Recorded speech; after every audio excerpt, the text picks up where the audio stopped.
Hi, my name is Andrew, and I will be doing my presentation on the paper Towards Personalized Learning in Mobile Sensing Systems. Mobile sensing applications like those used in health monitoring and smart homes rely heavily on machine learning to recognize user activities from sensor data. Ideally, these systems would train personalized models for each user by using their labeled data. However, in reality, many users provide very few labels or none at all. Due to concerns about privacy, time commitment, or general effort, this lack of labeled data poses a significant challenge for building accurate, individualized models. From this visual, we can see that various applications will monitor the user and convert it into pieces of data. From that data, the authors of the paper want to be able to classify the type of activity the user is doing. A common solution to the lack of labeled data is to train a single global classifier using data from all users. While this helps gather enough training samples, it fails to capture important individual differences. For example, the activity patterns of adults can differ significantly from those of children. As a result, the global model may perform poorly for many users. To truly improve accuracy, we need personalized learning approaches that can adapt to each user, even when labeled data is limited. To address the challenge of limited data, the PLOS framework was developed. It combines shared knowledge across users while still capturing each user's unique data patterns. The goal is to create accurate, personalized models even when labeled data is scarce. Importantly, PLOS is designed with privacy in mind. By using a distributed system, it keeps raw data local to each user, which also reduces communication and computation costs. Previous personalized learning methods often fall short in practical settings. Many assume that all users will provide labeled data, which just isn't realistic in real-world mobile sensing. Some approaches try to group users based on social networks, but that relies on data that may be private or unavailable. Others expect users to share their raw data, which raises serious privacy concerns. The PLOS framework addresses all of this. It works even when users provide no labels, requires no social connections or raw data sharing, and still achieves personalization by combining shared patterns with each user's unique data characteristics. Transfer learning focuses on improving learning in a target domain by transferring knowledge from a source domain, typically when data in the target is limited. While useful, it assumes a one-way direction from source to target and doesn't support mutual learning or collaboration. In contrast, PLOS allows all users to share knowledge with each other. There's no need to define who's the source or target. Everyone co-learns together, which makes it more flexible and effective for mobile sensing environments. So one example that is similar to transfer learning is, for instance, if a person is able to ride a bike, they will be more likely to pick up how to ride a motorcycle more quickly. The same principle is relevant for transfer learning. Continuing on for related works, multitask learning, or MTL, is a technique where related tasks are trained together by leveraging shared structures among them. It's commonly used to improve performance by transferring knowledge across tasks. However, traditional MTL assumes that all users or tasks have labeled data, which is not practical in real-world mobile sensing. That's where PLOS comes in.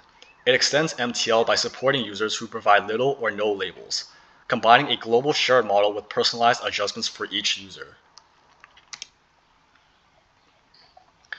Continuing the related works, distributed machine learning is designed to work with data that's spread across multiple devices. This is important when transmitting raw data is too costly or raises privacy concerns. However, most prior approaches focus on training a single global model, which overlooks the unique patterns in each user's data. The PLOS framework improves on this by introducing personalized models in a distributed setting. Each user trains a tailored classifier locally, allowing for both privacy protection and more accurate individualized results. So moving on to the goal of the paper and the problem formulation. The core challenge this paper addresses is how to train accurate, personalized classifiers for each user when labeled data is limited, or even completely missing. The goal is to learn a decision boundary for each user, which is represented as a personal classifier, ft of x equals wt dot x for each user. Importantly, the design must protect user privacy by not sharing raw data, while still leveraging common patterns across users through a global model.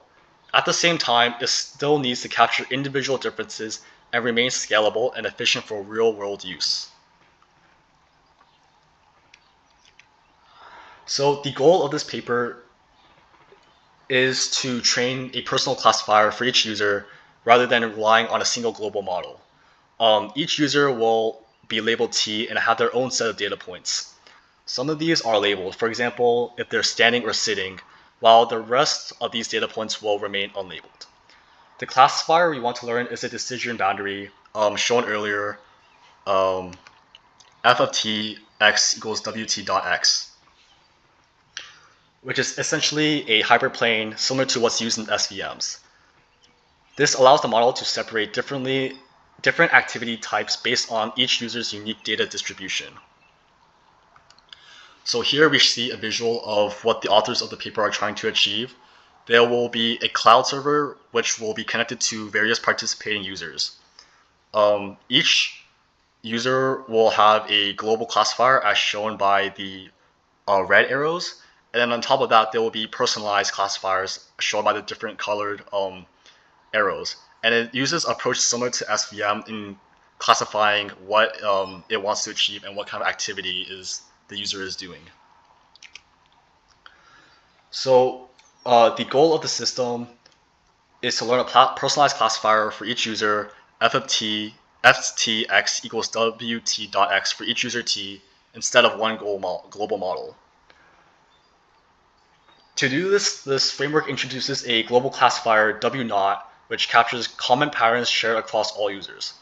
Each individual model, wt, is then allowed to slightly deviate from this global baseline to capture that user's unique behavior. This balance enables personalization while still leveraging shared knowledge. Moving on to continuing with the mathematical formulation, the core idea behind centralized PLOS is to balance shared and individual learning. We introduce a global classifier, global model denoted as W0 to capture common patterns across all users. Each user then has their own personalized model, WT, which stays close to W0 but includes personal adjustments. The optimization goal is to minimize a total cost that accounts for three things: how accurate the global model is, how well each personal model fits the user's data, and how much each personal model deviates from the global one. The centralized PLOS framework builds on ideas from support vector machines, which aim to find a hyperplane that best separates different classes of data. However, directly applying SVM doesn't work well in mobile sensing, since some users don't provide any labels at all, and those who do often provide too few labels. On top of that, user data can vary significantly, meaning a single global classifier would fail to capture the individual differences that are critical for accurate predictions. So this equation shown here represents the objective function of a support vector machine. The goal is to find the weight vector W that defines a decision boundary or hyperplane that separates the data points of different classes. The first term, norm of W squared, encourages a margin that's as wide as possible between classes, promoting generalization. The second term penalizes classification errors using slack variables xi sub I, where CCC controls the trade-off between margin size and misclassification.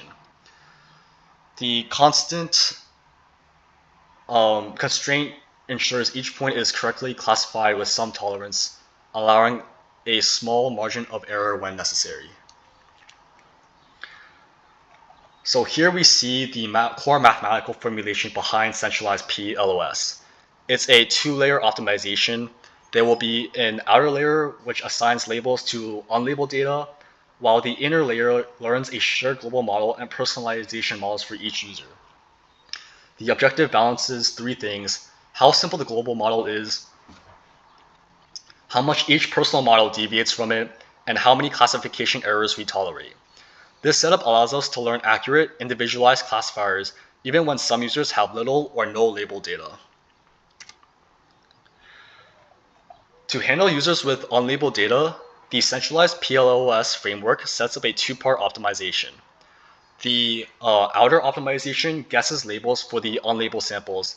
Then the inner optimization uses those labels to learn the best global model W0, personalized models WT, and slack variables to allow some classification error. By merging the outer and inner optimization steps, the framework simplifies the problem into a more manageable optimization process. So here, the equation is the simplified objective function for the centralized PLOS optimization. The goal is to learn a global model W0 and personalized models WT for each user. We minimize the three terms, the norm of the global model, the square norm of W0, which controls model complexity, the deviation of each user's model from the global one, and the total classification error across users, which is represented by slack variables. By grouping all slack variables per user into a single xi sub t, we reduce complexity while still penalizing misclassifications. And the final optimization is reduced to what is shown on this slide.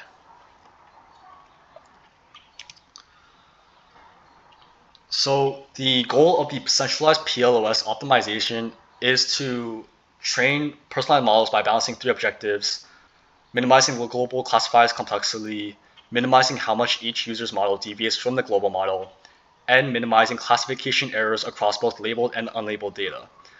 To simplify the problem, feature mapping is used to combine everything into a single optimization.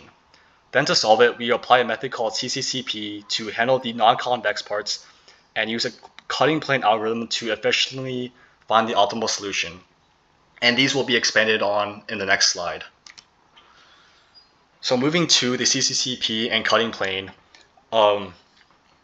we use these two techniques to solve the optimization problems in PLOS. So these techniques helps by turning a difficult non-convex problem into a series of easier convex ones through linearization. We then repeatedly update and optimize until the solution converges. So that's essentially what CCCP is.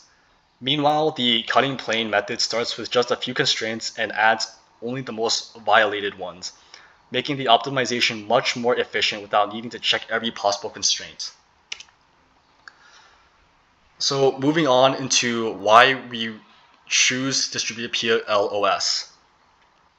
One major innovation of this work is the distributed version of PLOS. Instead of sending raw data to a central server, users processed their data locally and only share model updates.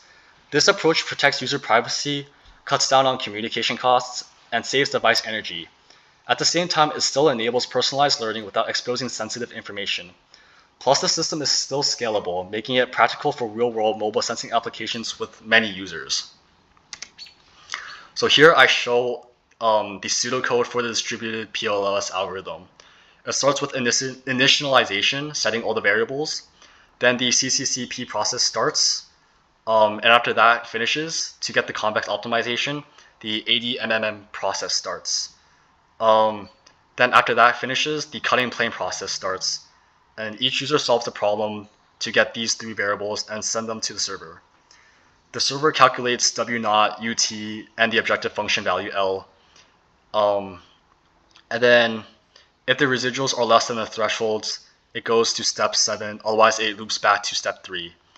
It concludes if L does not converge. If L does converge. Otherwise, it goes back to step 2. Moving on to the experiments.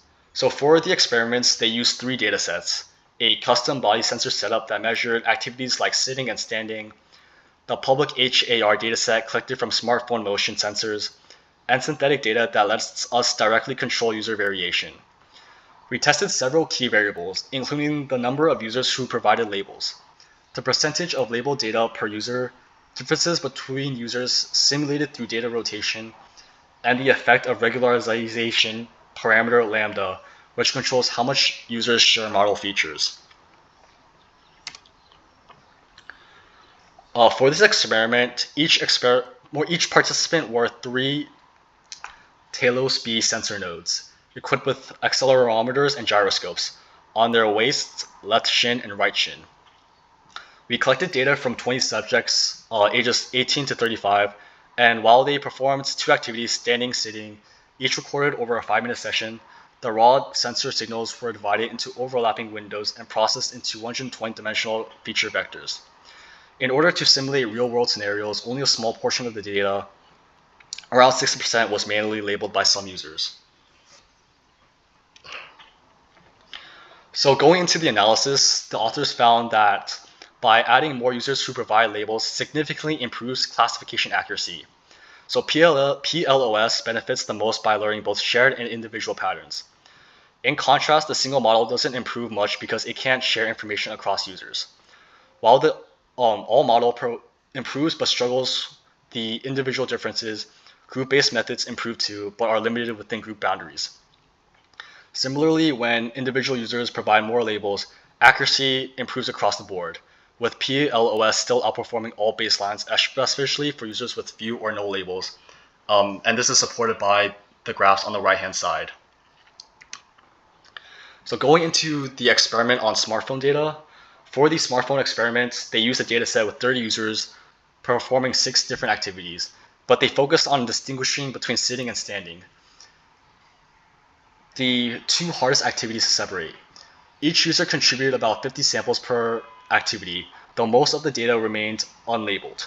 From the raw sensor signals, they extracted 561 features, capturing information from both the accelerometer and gyroscope readings to use in their models.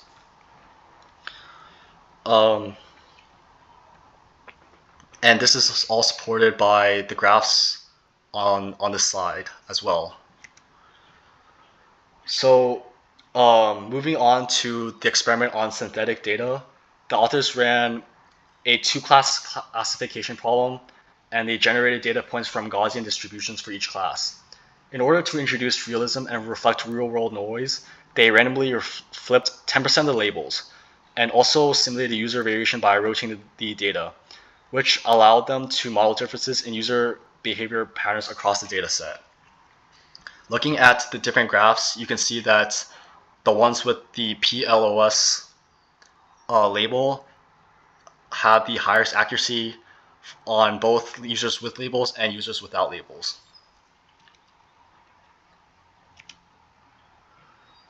Moving on to the experiments on distributed PLOS, the authors of the paper ran a simulation where the server was a desktop machine with an Intel i5 processor and 16 gigabytes of RAM. Each user was represented by a Nexus 5 smartphone acting as a client device, and instead of sending raw data to the server, users generated and processed their own data locally, sharing only model parameters. This setup helped preserve user privacy while still enabling collaborative learning. So in the main findings of this paper is that the PLOS consistently outperforms all baseline methods, especially when label data is limited. It's particularly effective for users without labels because it leverages shared structures across users. PLOS also proves to be more scalable and efficient when deployed in a distributed setup, minimizing communication and preserving privacy. Finally, tuning the lambda parameter is key. The best performance comes when we strike a balance between learning common patterns and preserving individual differences. So that concludes the presentation. Thank you for listening.